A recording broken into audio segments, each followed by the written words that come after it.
Thank you very much to everyone who is joining us.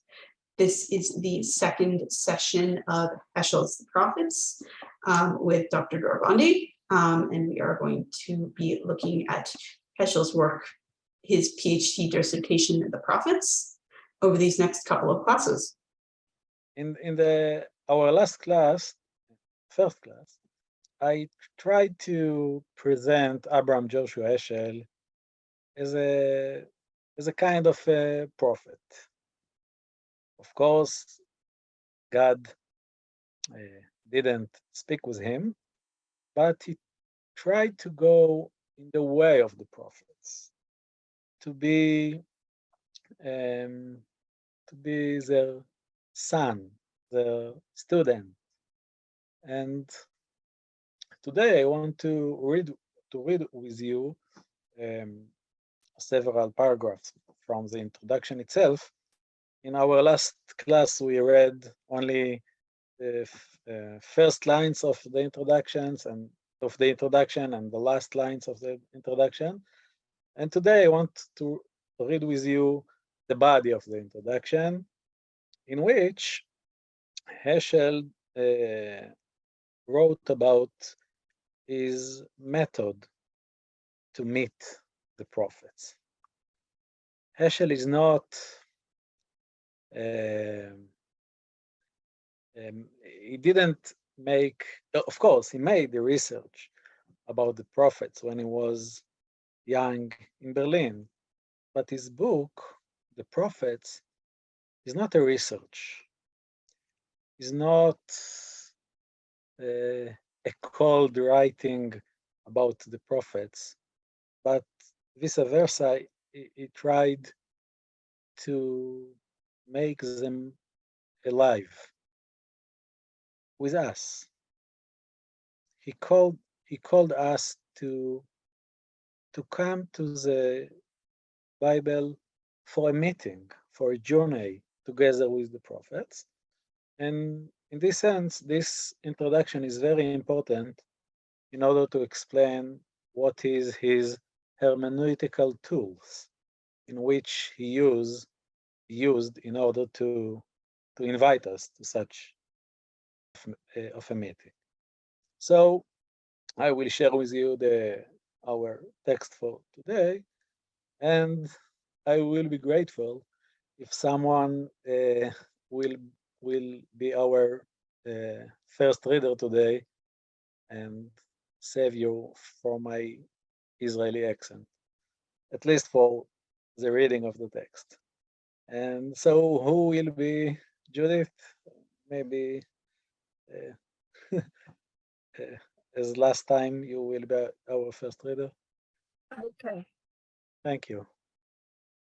The significance of Israel's prophets lies not only in what they said, but also in what they were. We cannot fully understand what they meant to say to us unless we have some degree of awareness of what happened to them. The moments that passed in their lives are not now available and cannot become the object of scientific analysis. All we have is the consciousness of those moments as preserved in words.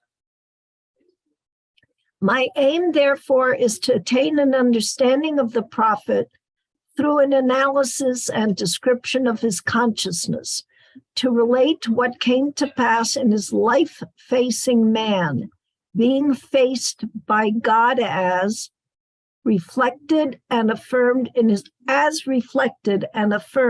his mind.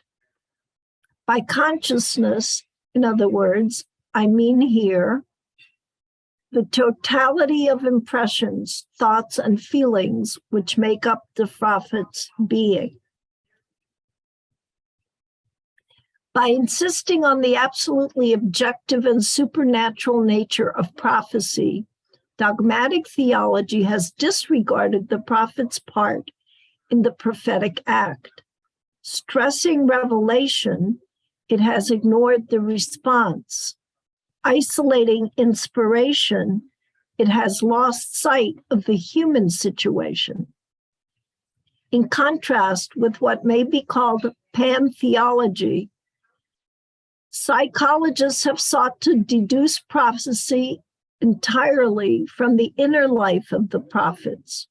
Reducing it to a subjective personal phenomenon, they have disregarded the prophet's awareness of his confrontation with facts not derived from his own mind. A rejection of both extremes must spring from the realization that the words of the prophets testify to a situation that defies both pantheology and panpsychology. Careful analysis shows that this situation is composed of revelation and response, of receptivity and spontaneity, of event and experience. I maintain, therefore, that the marks of the personal element are to be traced, not outside the prophet's act, but within it. Thank you so much. So this is the opening of the introduction after the few lines which we read last week. And in his first lines, Heschel draws the setting of his interpretation by rejecting both pan-theology and pan-psychology. Pan-theology is a way of relating to the prophets as so holy, so they lose their humanistic aspect, as if the words of the Bible are, maybe, if I can say, God himself, as if there is no gap between God and words, as if we forget that words are always in human and personal context. Every one of us has his own words. Every prophet has his own words. Every prophet has his own personality. You can't read Amos as you read Hosea. You can't read Jeremiah as you read Isaiah. Yes, Ishayahu. They have their, the Talmud itself said that, Ishayahu lived in Jerusalem. You can feel it in his text, while Amos lived in the country, yes, in a village, in a small. He lived in nature, yes, not in the city, and you can feel it in both texts of these people, and much more, as Heschel said. If you understand that the prophets were, yes, they were human beings, and if you want to have some degree of awareness of what happened to them, you have to try to meet their own consciousness, yes, their own being, their own words, their own impressions, thoughts, feelings, etc. And in the same time, Heschel stressed that be careful from psychology, from pan-psychological perspective, in which it is not a theological saying of Heschel, but it's a saying of literature. Yes, the literature of the prophets are literature about meeting with God. And of course, you can be a psychological, you can have a psychological aspect in which you say, I don't, their own understanding, their own awareness, I have no. It's not my business. I want to find an objective understanding of their psychological situation. But Heschel doesn't want such an approach to the prophets.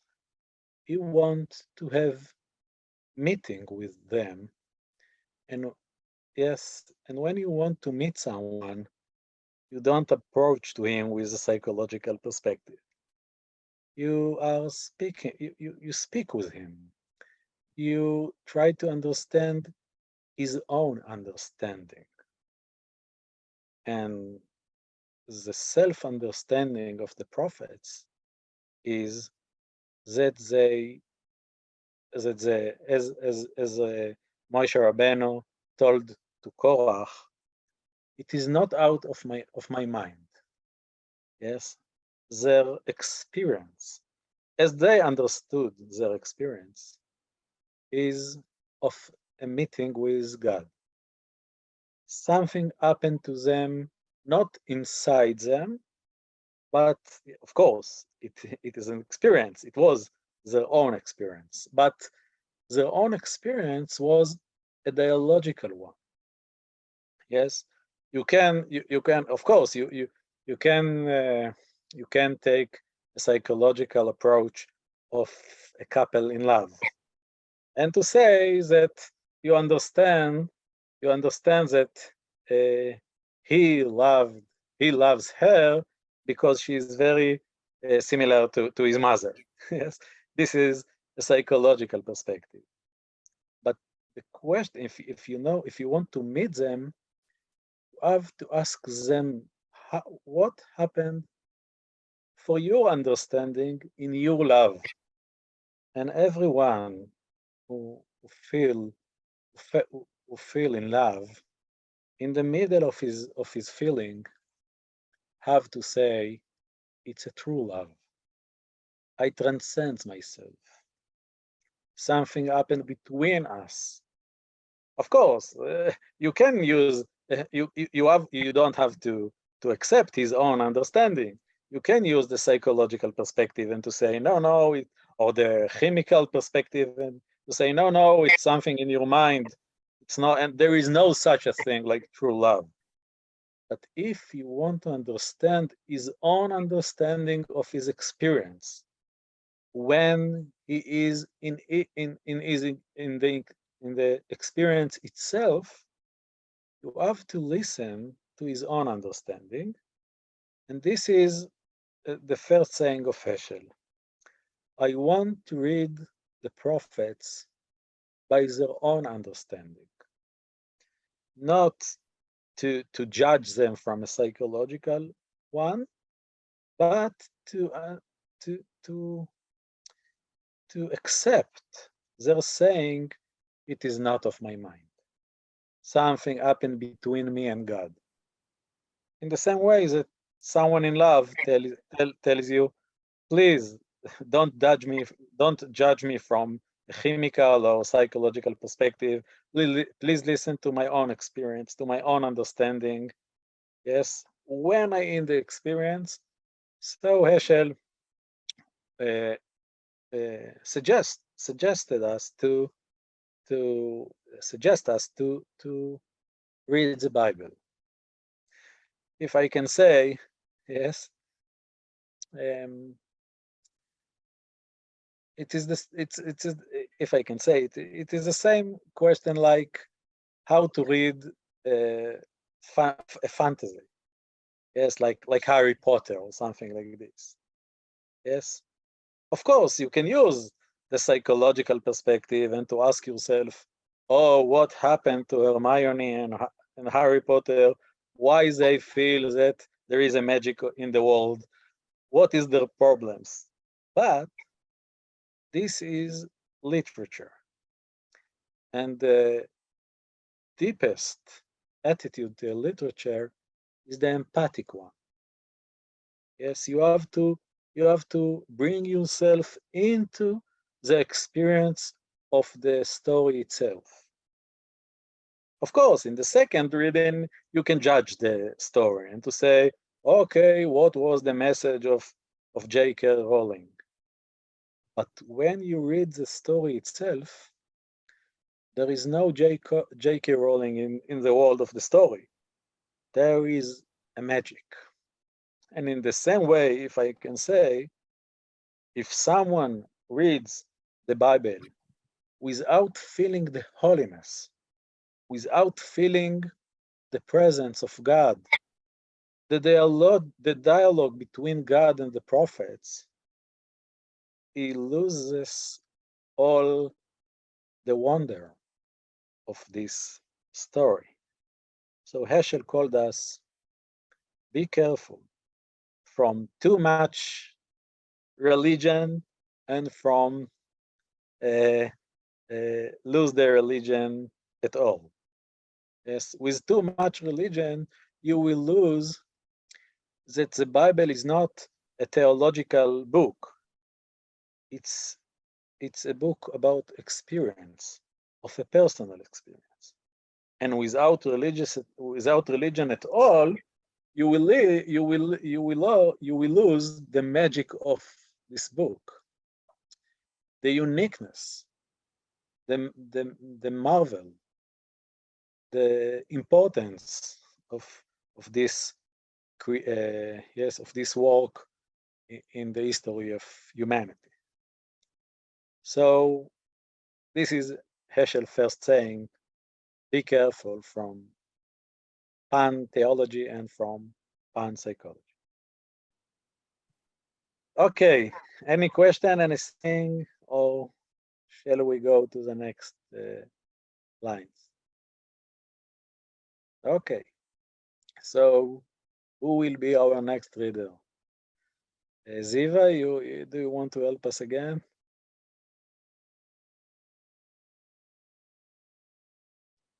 Only 2 paragraphs.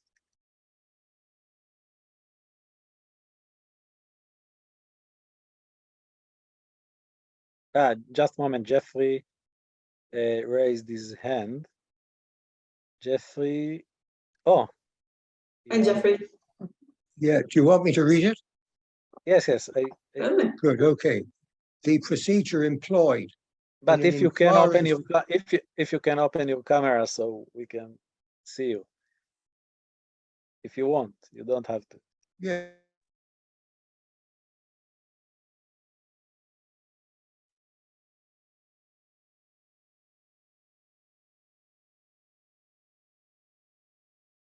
We don't see you, and when we don't hear you.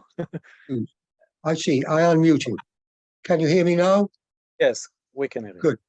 The procedure employed in an inquiry for gaining such insight was the method of pure reflection, observation, inspection, tackling, and probing. The sheer seeing of what we face served to introduce us to the realness of the phenomenon and sharpen our ability to formulate questions conducive to the discovery of what is unique about it. Indeed, it requires much effort to learn which questions should not be asked and which claims must not be entertained. What impairs our sight are habits of seeing as well as the mental concomitants of seeing. Our sight is suffused with knowing instead of feeling painfully the lack of knowing what we see.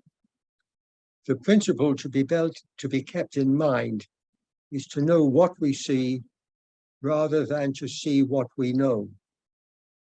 Such an inquiry must suspend personal beliefs or even any intent to inquire, e.g., whether the event happened in fact as it did to their minds. It is my claim that regardless of whether or not their experience was of the real, it is possible to analyze the form and content of that experience. Thank you so much. Okay, this is, I believe, a sharp saying of Heschel for both religious and secular people. When you read the Bible, please don't ask if this event happened in fact or not. Yes, please, don't be, so concerned about the question if this is a real story or not real story. This is not a good question to get into a story. Yes, I believe everyone have his bad friend that he don't want to see movies with him. You have such a friend that you don't want to see movies with him, or you are this friend that no one wants to see movies with you. Yes. What is the best way to destroy movies? I don't hear you, Ruth. Try to say something. It's talking too much, explaining, pointing things out. It's better just to be quiet. Yes. As Heschel say, to know what we see rather than to see what we know. Yes. This friend always asks questions through the movie. He don't let you, as Heschel called it, use the method of pure reflection. Yes. And a lot of time, yes, often he asks the wrong questions. But the very act of asking doesn't let you to identify yourself with the hero. For one moment, to forget that you are outsider of the movie and to become part of the movie. Yes, this is a good movie. A good movie is a movie that you forget that you see it. That for a moment you are there. Can we read the Bible like a good movie? Heschel asks us. Can we let ourselves to forget the very important question if it's a real story or not real story? My son read a famous Israeli story about a young man who lived in the years before the establishment of Israel, and the last lines you don't know if he died in the independent war or not. So he came to me, my older son, and asked me, what was happened in the end? Is this was this young man died in the independent war or not? So I told him, it's not a real story. It's a roman. So he told me, yes, he was a child. Oh, this writer is a liar. So I tried to explain him. There is true kind of truth. There is a historic truth and a truth of literature. A true literature is not historical one. This is not the way to judge a good story. A good story bring you into a true experience. And if I told my son, if you read this story and you become for a moment a young man in the years before Israel was established, you understood for a moment the meaning of these years. Yes, and this is the most important point of this story. Yes, so Heschel called us to read the Bible without make questions through all our reading, and even not the question if it's a real story or not. Please, Heschel calls us, let yourself get into the movie of the Bible. For a moment, let yourself to become a prophet. Yes.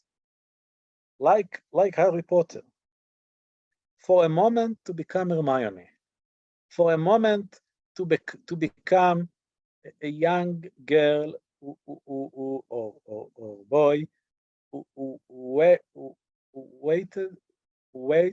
waits to the letter from Hogwarts school. Yes. For one moment, let yourself to be there. Or when you read the Bible, for one moment to become Moshe Rabbeinu on Mount Sinai. For a one moment to be there, to feel God's feeling, to hear God's voice, to let yourself use the method of pure reflection in order to feel a pure experience. It's a very unique reading of the Bible, I believe. Most of our rabbis don't let us to read the Bible in such a way because what Heschel called pantheology. Yes, this is a holy book. No, Heschel says. It's a very unique book about a meeting between human being and God. And you are also a human being. So you can identify yourself with the prophet. The Bible doesn't use the way of theology in order to bring his messages. And most of the Bible doesn't use the method of poetry in order to bring his message. He used the way of literature. And a good reader of literature is someone who come with pure reflection and let himself be there. What do you say? It's a very unique kind of reading, right? Well, may I ask a question? Yeah, thank you. Could you explain more clearly what is meant by the method of theology? Yes, Rambam, Maimonides, give you a proof that there is a God.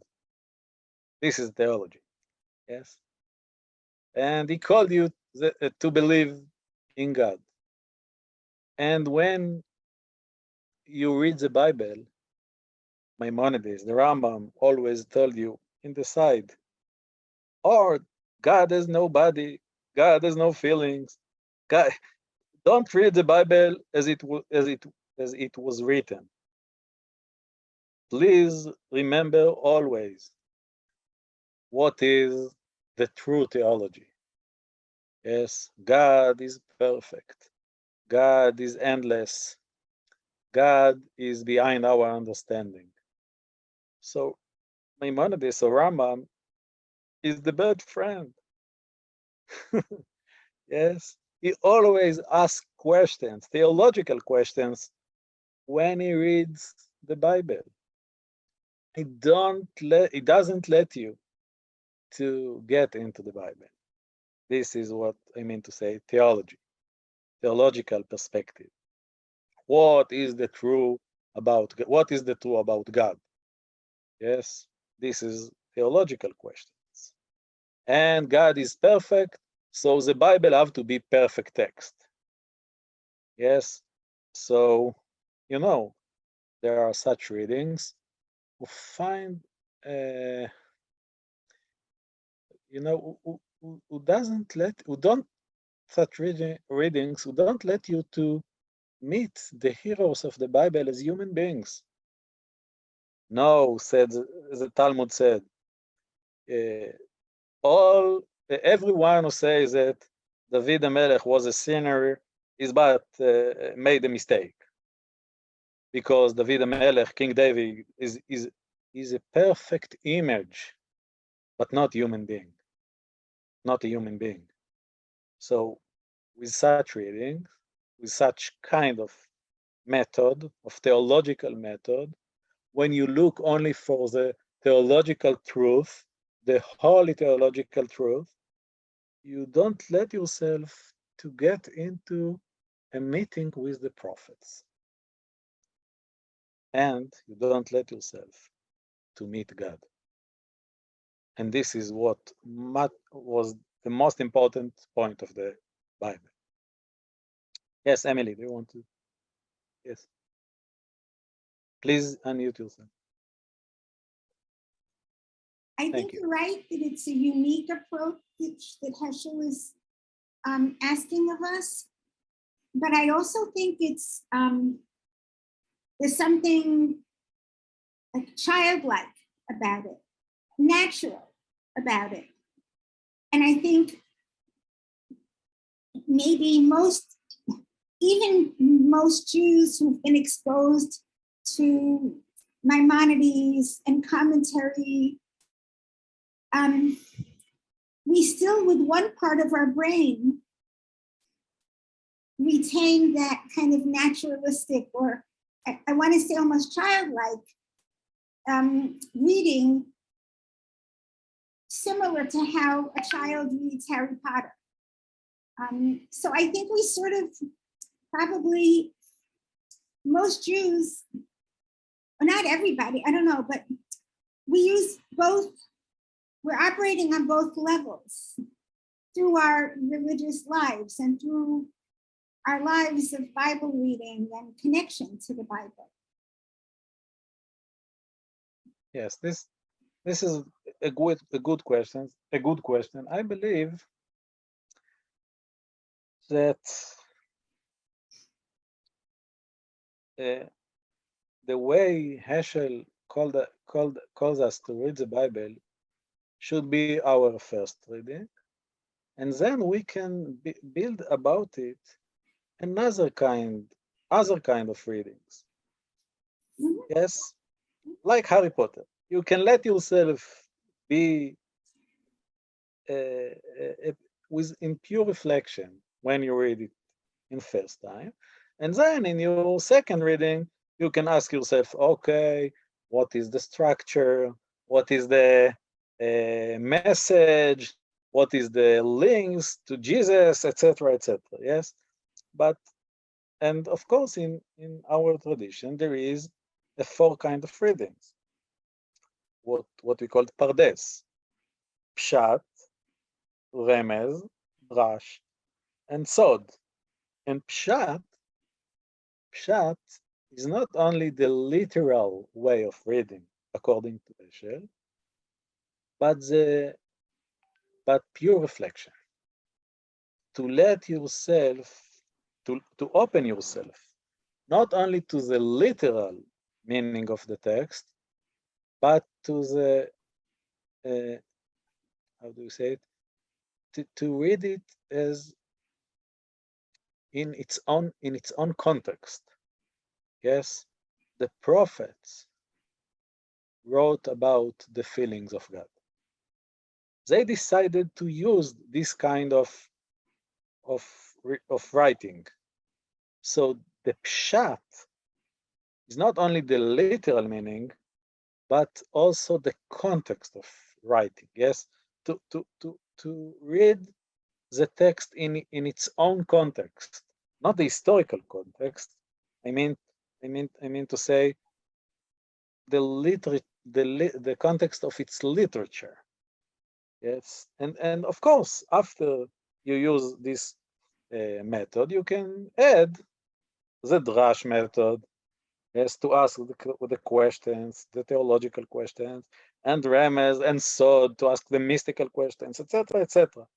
Yes, but I believe that most of us, the Jews, and maybe all the readers of the Bible in the world, forgot the first reading, this first meeting, that indeed we read like this when we was young children, but to read in such a way with all your own experience, with all your own understanding, it's much more deeper. It's deeper. Yes, to let yourself with all your experience to meet the experience of the prophets. And of course, after that, you can add other questions, interpretations, etc. I answer your question. So let's continue. Okay. And now Heschel added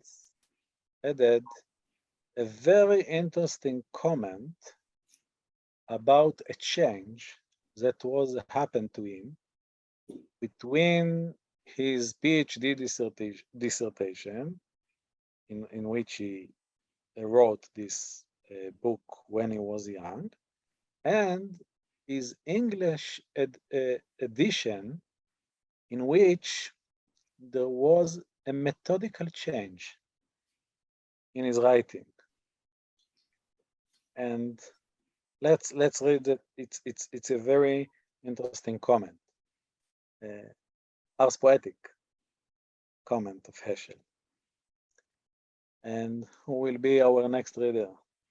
Can you hear me? Yes, we can. Okay. Hear. Yes. So the process and result of such an inquiry represents the essential part of this book, as composed a good many years ago.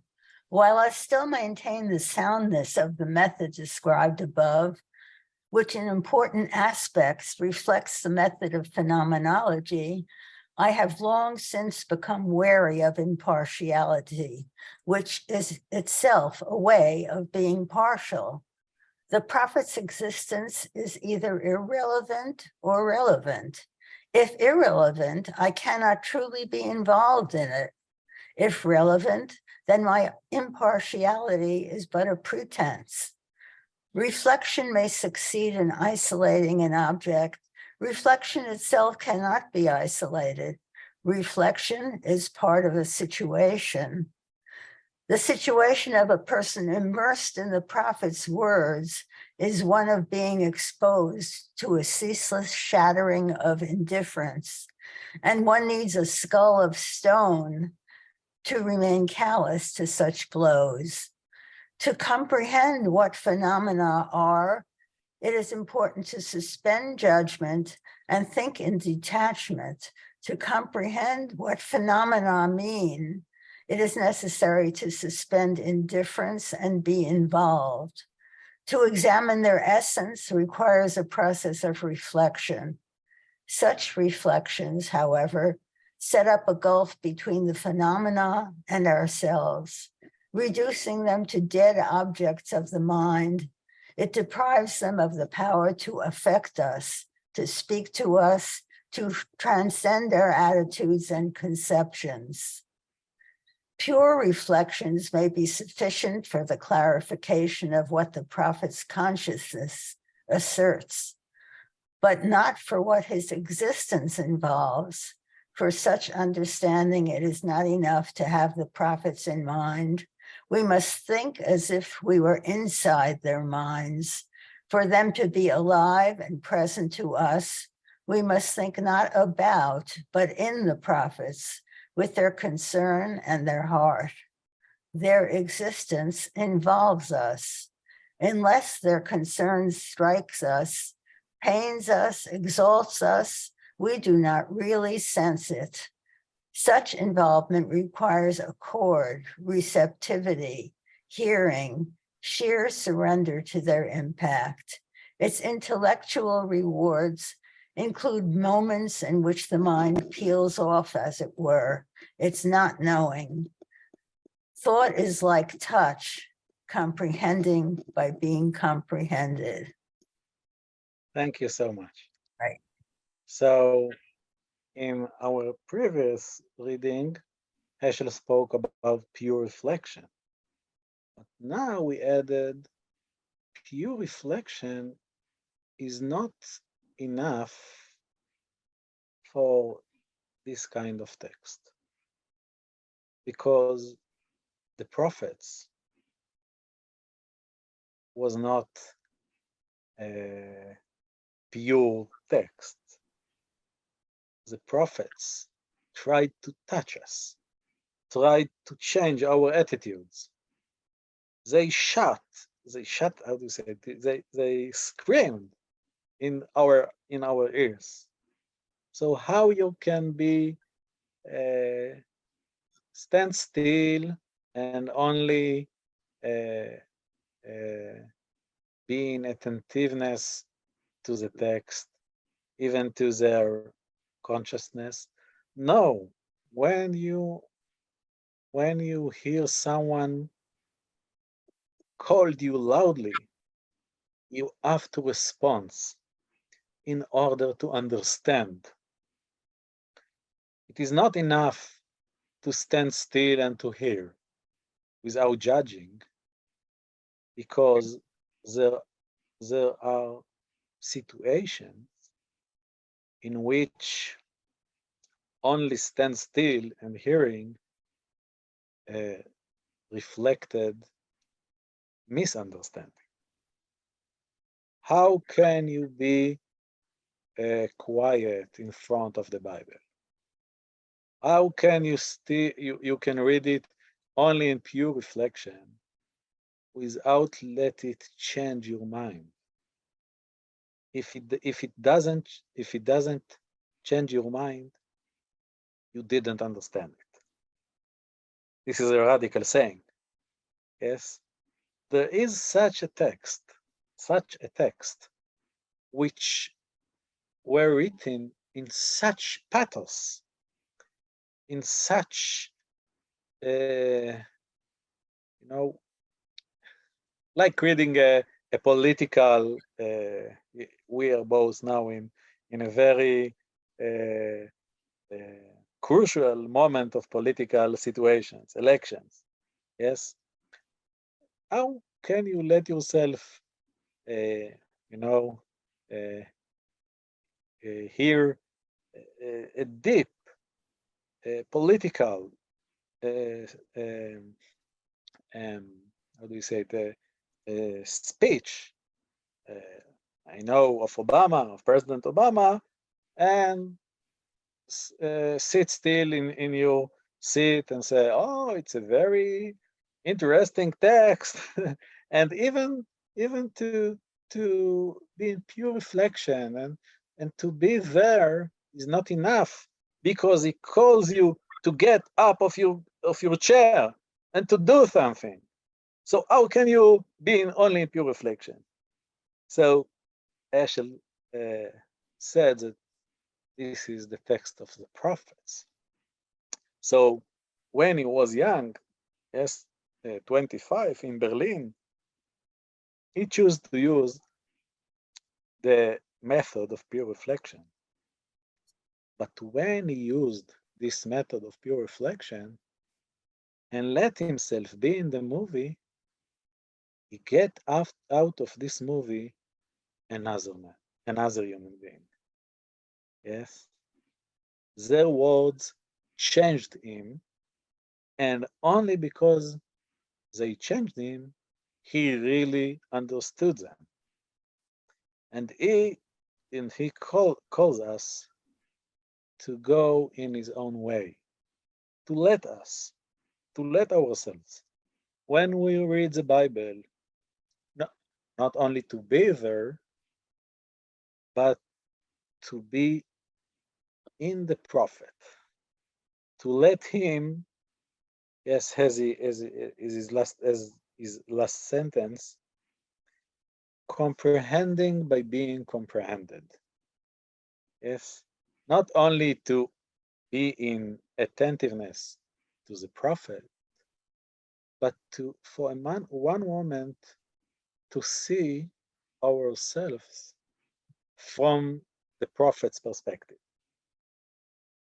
For one moment, to hear his words as if as if he calls us, as if he is calling us now. Yes. What is the meaning of being on Mount Sinai? It's not only an experience, it's a demand. Yes. I am your God. Yes. So it's a demand. Yes. Be kind. Be good man. Good human beings. Yes. So the real understanding of such texts came only from response, from your own response to them. Yes, and what is the most important sentence here? Yes, unless their concern strikes us, pains us, exalts us, we don't really sense it. Yes, this is a very sharp sentence of Heschel, which is very critical against all the scholars who sat in universities and read the Bible from far, far away, and he can't accept it anymore. Yes, as I told you, he published this work in 1962. And we will see that when he brought his interpretation to Amos or to Isaiah, you can feel that he read their words as if they spoke about the African Americans of the 50s and the 60s. Yes, of course, they spoke about the widows and the orphans of Jerusalem. But Heschel hears their words as if he is the audience. Yes, and he have to respond. He has to respond. Let's read the last lines. I believe this is the most powerful lines, and we have to read it before our time will over. So who will be our last reader? Ruth, do you want? Oh, thank you. We will be grateful. Prophecy is not simply the application of timeless standards to particular human situations, but rather an interpretation of a particular moment in history, a divine understanding of a human situation. Prophecy, then, may be described as exegesis of existence from a divine perspective. Understanding prophecy is an understanding of an understanding, rather than an understanding of knowledge. It is exegesis of exegesis. It involves sharing the perspective from which the original understanding is done. To interpret prophecy from any other perspective, such as sociology or psychology, is like interpreting poetry from the perspective of the economic interests of the poet. The spirit of such exegesis makes it incongruous for our inquiry to take refuge in the personal question, however vital. What do the prophets mean to us? The only sensible way of asking the personal question is to be guided by another, more audacious question. What do the prophets mean to God? All other questions are absurd, unless this one question is meaningful. For prophecy is a sham, unless it is experienced as a word of God swooping down on man and converting him into a prophet. Proper exegesis is an effort to understand the philosopher in terms and categories of philosophy, the poet in terms and categories of poetry, and the prophet in terms and categories of prophecy. Prophecy is a way of thinking as well as a way of living. It is upon the right understanding of the terms and categories of prophetic thinking that the success of our inquiry depends. To rediscover some of these terms and categories requires careful exploration of the kinds of questions a prophet asks and the sort of premises about God, the world, and man he takes for granted. Indeed, the most important outcome of the inquiry has been for me the discovery of the intellectual relevance of the prophets. Thank you so much. Wow. Yes. So now he asked us to do another radical step. And not only to see ourselves from the perspective of the prophet, but to see ourselves from God's perspective. Because this is the meaning of prophecy. If you let yourself to be there, you go in the way of the prophets themselves. What is the meaning of prophecy? The prophet let himself to meet God. Heschel called us to let ourselves to meet the prophet, but then he says, you know, the prophet himself let himself to meet God. What is the meaning of meeting? To let yourself to see from his perspective. Yes, and as he said, prophecy, yes, people sometimes read the Bible as if it's a book of history. But the Bible is not a book of history, but is a book about history from God's perspective. What was God's understanding of history? Yes, of this historical moment which was described in the Bible. So the Bible, the prophets, brought us God's understanding, or Heschel, or as Heschel calls this, yes, God's understanding and not only knowledge. Yes, they didn't try to tell us what is the real knowledge about God, but what was God's understanding about human situation, about the historical situation in their time. And when you try to understand knowledge, you can come with your own understanding. But when you try to understand understanding, you have to open yourselves to the perspective from which this understanding was happened. Yes, happened. So this is a very radical calling of reading the Bible. Don't ask yourself only, what does the prophets mean to us? Because the prophets ask themselves, what is the meaning of us to God? Why God so concerned about our historical situation? Yes, this is the question of the prophets.